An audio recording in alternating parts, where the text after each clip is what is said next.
At my son's birthday, my nephew opened my kid's present and shouted, "Mine now." Everyone laughed. Then Dad said, "Don't make a scene. It's just an iPhone." I hugged my kid. Sure. That night, I dangled her car keys. "Mine now." "Relax. It's just a car I pay for." My nephew ripped the wrapping paper like a raccoon, popped the lid, and held up the phone over his head. "Mine now," he yelled. Everyone laughed. Someone clapped. My kid, my son, stood there with frosting on his lip and went quiet in that way 7-year-olds do when they're trying not to cry. Dad didn't even look up from his paper plate. "Don't make a scene," he said. "It's just an iPhone." I hugged my kid. I said, "Sure."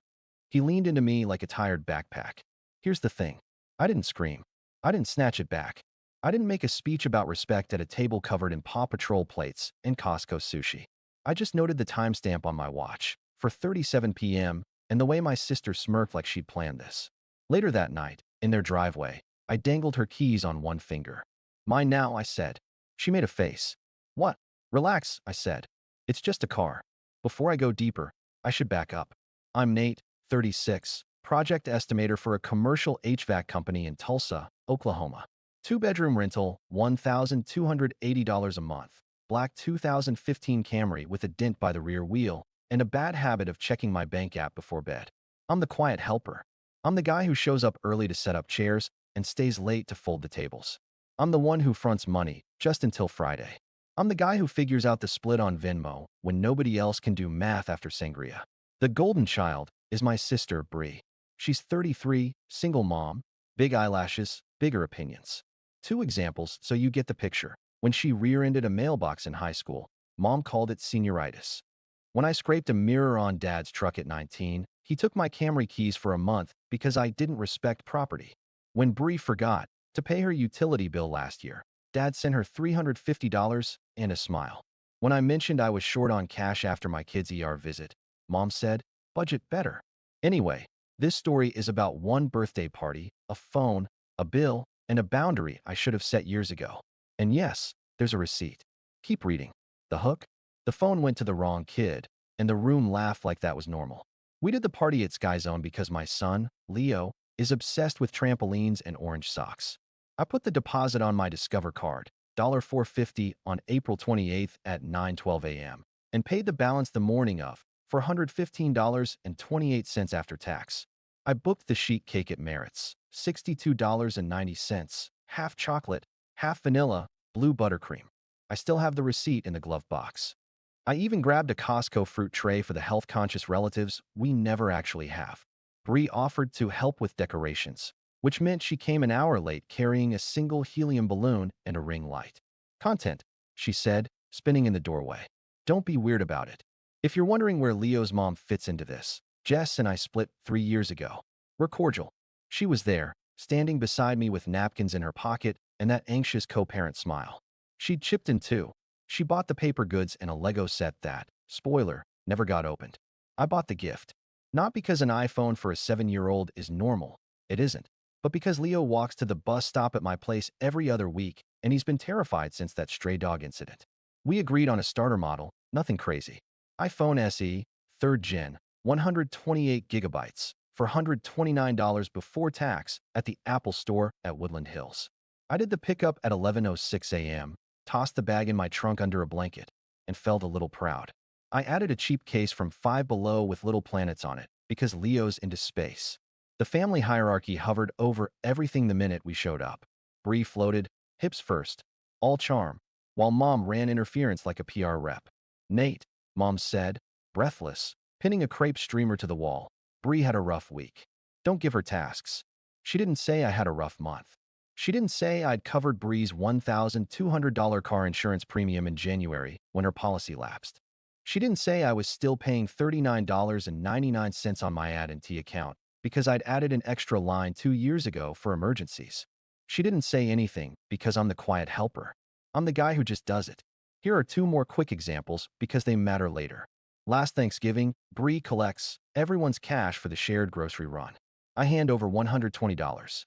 She texts me a photo from Whole Foods of 4 pies and a single turkey breast and says, "You'll love it." We eat ham from my freezer.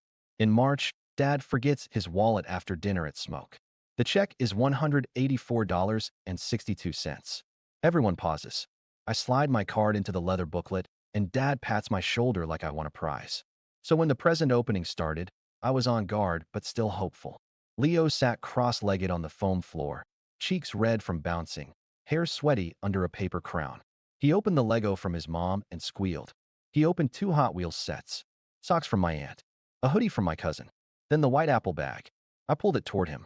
"This one's from Dad," I said, and Leo's eyes went wide the way kids' eyes do when they think magic is real and also tangible. That's when Bree's son, Evan, who's 10 and has a knack for appearing when there's money around, swooped in. He tore the paper, flipped the box, and did the shout. "Mine now." I blinked. Laughs hit like popcorn popping. Even the party host chuckled, then stopped when she saw my face. "Evan," I said evenly. "Buddy, that's for Leo." Bree was filming. Of course she was. "Evan's phone died," she said, not moving. "He needs something for school. He's older." "It's from me to Leo," I repeated. Dad waved a plastic fork like a flag. "Don't make a scene. It's just an iPhone." Leo stared at his shoes. The crown slid a little. Jess squeezed my arm. I nodded like a bobblehead, and in a voice I didn't recognize, I said, "Sure." I let Evan hold the box. Evan hooped like he'd scored a touchdown in overtime. Bree ended the video and kissed his cheek. "Say thank you, baby," she said. "Thanks, Uncle Nate," he said, already peeling off the plastic. It got worse quickly. That's how these things go. The bill came to me because the front desk had my card on file. The extra pizzas Bree added for the kids who are still hungry got tacked on. $45 each, 3 of them. 2 extra pitchers of Sprite, a stack of socks nobody used, an event fee for a last-minute headcount change Bree had texted them about while I was corralling toddlers. The total read $1,187.36. The team behind the counter apologized and held the little signature screen like a hostage. "Do you want me to split it?" she asked. I looked across the room. Mom was doing that fixed smile she does. Dad was counting leftover napkins. Bree had Evan in a half hug and was filming again. "It's fine," I said, and added a 15% tip because I'm not cruel. When we got home, Jess helped Leo build the small Lego set. He asked once where his phone was and then didn't again. That almost killed me. At 8:52 p.m., my Apple ID email pinged. "Your AT&T line has been activated on a new device." I stared, breathing through my nose, and read the line name. Line nickname, Evan. I scrolled down device details on the receipt. Last 4 of the SIM. Activation time, 5:12 p.m. I didn't throw my phone. I didn't drive back to Sky Zone with a lawsuit and a lecture. I took a screenshot, too, actually, because the first one cut off the IMEI, and saved them to a folder on my Notes app called Family. At 9:14 p.m., Bree texted me a video of Evan doing a unboxing. Caption, "You slayed, big bro." I typed, "We need to talk." Then I backspaced. I stared at Leo, asleep on the couch with his hand on the Lego spaceman, and decided I was done asking for basic decency like it was a favor. Step 1 was stupid and small, but it mattered. I went into my AT&T app and looked at the lines. Primary me, secondary, spare. I'd added it for Bree during her emergency 2 years ago, swearing it was temporary. She'd slapped the SIM into one phone after another and never paid a cent. I hit suspend line. The app asked if I was sure. I was. At 9:22 p.m., Bree called. "What did you just do?" she said. "Suspended the spare." "You're being dramatic," she said. "Evan needs that for school. He's in 4th grade, Nate." "Then put it on your plan," I said. She huffed. "Ugh, I knew you were going to get weird about this." "I'm not weird," I said. "I'm done." She hung up. I got the activation failed email 2 minutes later. Then another one. "Your line has been reactivated." Apparently, she called Dad, who called AT&T like he was the governor, and they undid it because he's the account recovery contact. That one's on me. I set him as backup 2 years ago when I was working overnights and didn't want to miss fraud alerts. So I changed that too. Off Dad. On to Jess because she's level. Then I set a new account passcode and wrote it on a sticky note only I could read. Step 2 was the money. My bank app, Chase, shows those little gray piles where you're spending recaps live. I tapped May and scrolled to transfers. There it was, Zelle $800 to Dad on May 3rd for Evans Camp, and $600 cash withdrawal for Bree's car note on May 14th. That's $1,400 in the last month. I added it to the running total on my Notes app. Since January, I'd sent $7,500 to family for temporary emergencies. It stared back at me like a slow drip 4. I'm not saying I expected interest. I'm saying I never even got a thanks that didn't come with a winky face. Step 3 was the proof. I opened the Apple receipt again, enlarged the device info, and saved it with a normal, boring name. May 19th, 25 activation. Then I pulled up the Sky Zone balance email, $1,187.36. Then the @&T recovery contact change at 9:31 p.m. Then a photo I'd snapped earlier without thinking. Leo's crown on the passenger seat, blue buttercream smudge, timestamp 5:58 p.m. I put them in a single iCloud folder and shared it to myself as a file to print at FedEx in the morning. Not for a courtroom, for a living room. Step 4 was quiet. I set the coffee maker for 6:10 a.m., wrote, "Don't forget." Field trip money $15 on the whiteboard for Leo's backpack, and packed his lunch. Ham sandwich, carrot sticks, those weird yogurt tubes he loves. I double-knotted his shoes when he mumbled awake at 6:42 a.m. and asked if he could bring his Lego minifig to school. Pocket only, I said. No backpacks for astronauts. He smiled. Jess smiled at me over his head like she knew I was holding something heavy in my mouth. "What are you going to do?" she asked when Leo went to brush his teeth. "Stop being a resource," I said, "and show them the receipt." She nodded. "Call me if you need me." I texted Mom. "Family breakfast? Our place. 9:30. Need 10 minutes." She hearted it like this was sweet. At 9:12 a.m., I printed everything at FedEx. 8.5 by 11 sheets, black and white, because color is 69 cents a page, and there's a line between making a point and wasting cash. At 9:30 a.m., they walked in. Dad in his OU hoodie. Mom with a bag of grapes. Bree in sunglasses like the kitchen lights were paparazzi. "This better not be an ambush," she said, perfuming the air with vanilla and attitude. "It's breakfast," I said. Jess poured coffee. Nobody took the grapes. I put the stack of papers on the table and slid the first page to Dad because he thinks everything is a business meeting. "What's this?" he said. @&T activation," I said. Line name Evan. Activation time 5:12 p.m., which was during Leo's party. On the spare line I've been paying for. Dad scanned. He went still in the way he does when the math catches up. "That's an email," Bree said. "Emails can be faked."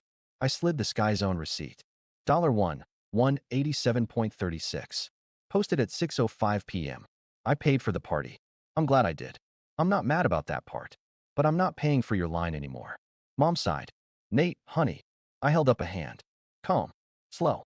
There's more." I slid the Zelle summary. $7,500 total since January. Dates, amounts, notes. Then the bank alert screenshot from the night before. "Your daily transfer limit is approaching." It's a dumb alert, but it looks official. Bree rolled her eyes. "Okay, so you helped. And we love you for that." "You love my card," I said. She tilted her head, smile thin. "Don't be mean." I looked at Dad. "You told me not to make a scene." "I didn't. I'm making a boundary." He folded his arms. "What boundary?" "Spare line is off as of now," I said. "No more transfers. No more being the card on file for group dinners. If I'm invited, I'll pay for me and Leo. That's it." Mom blinked. "You're overreacting." "And the phone," Bree said. "We already set it up. Evan's contacts are in. He has school apps. You can't just." She stopped because I slid the last page across the table. A printout of my car insurance proof of coverage listing the 2018 Hyundai Elantra. VIN ending, titled in my name. Bree's car. I'd bought it at CarMax in 2022 when her credit was wrecked and put the title in my name so she could get to work. She promised $250 a month. I got $250 in February. Then $0, $0, $0. "Nate," Mom said slowly. "What is this?" I set my keys on the table. The second fob, the Elantras, was the one I'd twirled last night. "I'm not taking your car," I said. "I'm taking my car back until we have a written plan. Insurance is in my name. Registration is in my name. If it's staying at your place, you'll pay the insurance by the 30th. It's $126.18 a month. I need the last 3 months and June's in advance. Or the keys stay with me." Bree's mouth opened and closed like a goldfish on a countertop. "That's not fair," she said. "It's not a punishment," I said. "It's a line." Dad sat back like he'd been hit with a taser set to embarrassing but survivable. "You're making your sister's life difficult," he said. "She made my son's birthday difficult," I said. "And I didn't make a scene. I'm making a plan. If this were a movie, someone would stand up and clap. That's not what happened. Real life is messier and quieter. It's a lot of blinking and a few half sentences and one person who decides to leave a room. Bree went for outrage first. You can't just hold my transportation hostage, she said, palm flat on my table like she owned the oak. It's my transportation, I said. You've been driving it. I need it for Evan, she said. School pickup, practice life? So pay the insurance and sign a repayment plan, I said, sliding a simple page I'd typed up and printed at 8:05 a.m. It wasn't legalese. It was 3 lines. $126.18 per month insurance to me on the first, $200 per month toward the Elantra principal, due the 15th, Zelle or cash, no friends and family. If payment is late by 10 days, the car stays parked with me until the next month is covered. Dates. Spots for signatures. That's it. She laughed like I'd asked her to mortgage a moon. Dad took the paper. He read it slow. It's reasonable, he said, surprising me and Mom at the same time. Mom shot him a look. Dan, she said, warning in her tone. He lifted a shoulder. He's got the title. It took the oxygen out of the kitchen. Mom doesn't like when logic happens and it's not hers. Bree pivoted to guilt. Evan's going to be devastated, she said, softer, a tremble hitching at the end. You're punishing a child. I'm not punishing anyone, I said. I'm just not paying for your decisions anymore. She tried a new angle. I could report the phone stolen, she said. T will. It's on my account, I said. They'll talk to me. She huffed and looked to Mom for backup. Mom did the soft voice thing. Nate, sweetie, you know your sister's had a hard year. Rick left. The rent went up. She's doing her best. I know, I said. And I help. A lot. That's why I brought the numbers, so we could see it. You don't have to be petty with receipts, she said.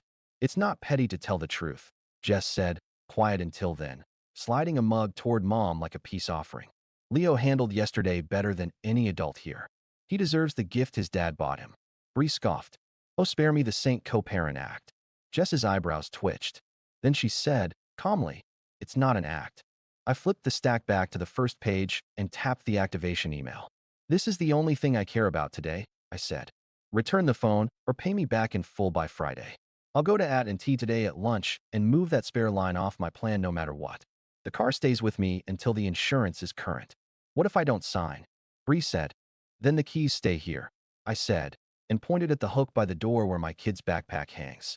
The Elantra fob sat beneath it, ordinary and heavy. The air got tinny. Bree did a little chin lift she does when she's about to lie, and I was ready for it. I expected some story about how she had planned to pay me back, how I'd misunderstood, how Evan's teacher requires iPhones now. Instead, she went small. Fine, she said. I'll just use Uber.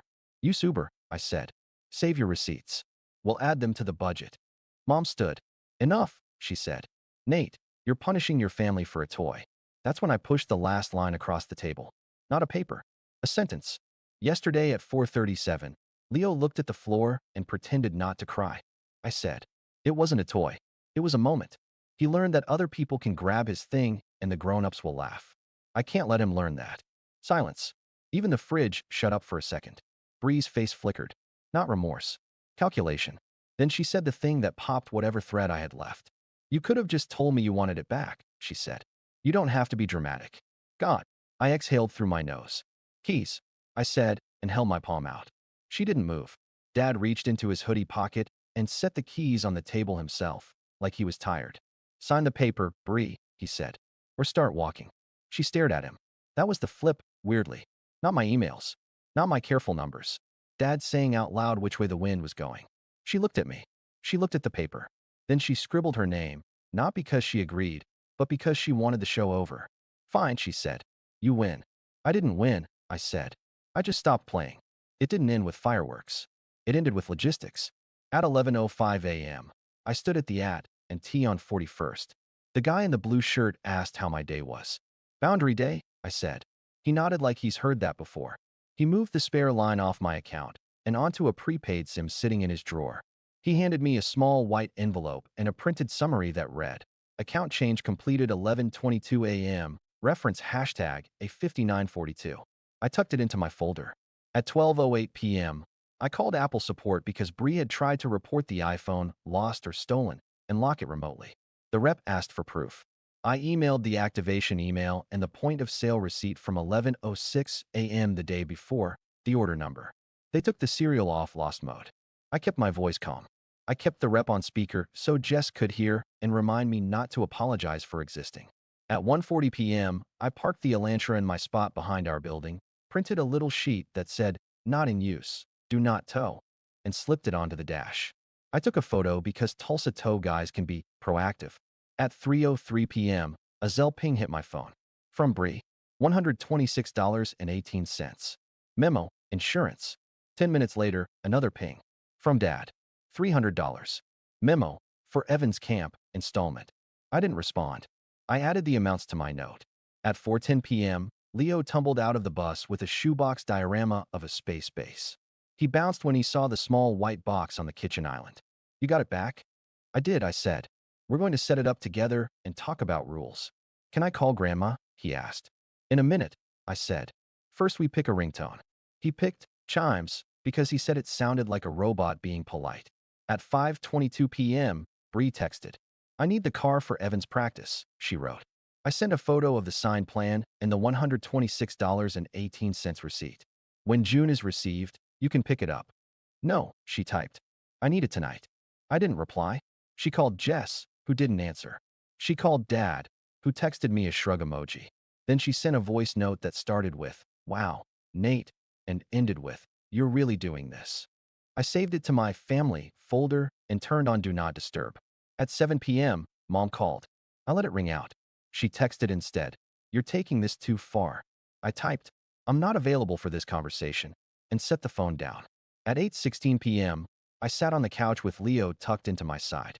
We chose a blue silicone case on Amazon together, $12.99. Sunday delivery, and I put his school numbers into favorites. He called Jess from across the room and said, "Mom, it sounds like the future." She cried, then laughed, and said, "It does." Here's the practical fallout because people always ask what happens next.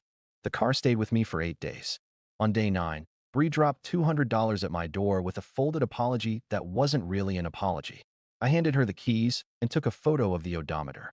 We're doing that odometer photo on the first every month now. She hates it. I don't care. The spare line is gone.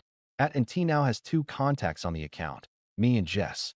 Dad texted LOL OK and hasn't mentioned it again. The iPhone stays at my house weeks only. At Jess's weeks, Leo uses her old Android with the kid profile. He's fine. He's 7. He wants snacks and bedtime stories more than apps. Money. I made a spreadsheet. Simple, not punitive. I wrote down every dollar from January through now and shared it with Dad and Mom. Not to shame. To end the word help as a fog.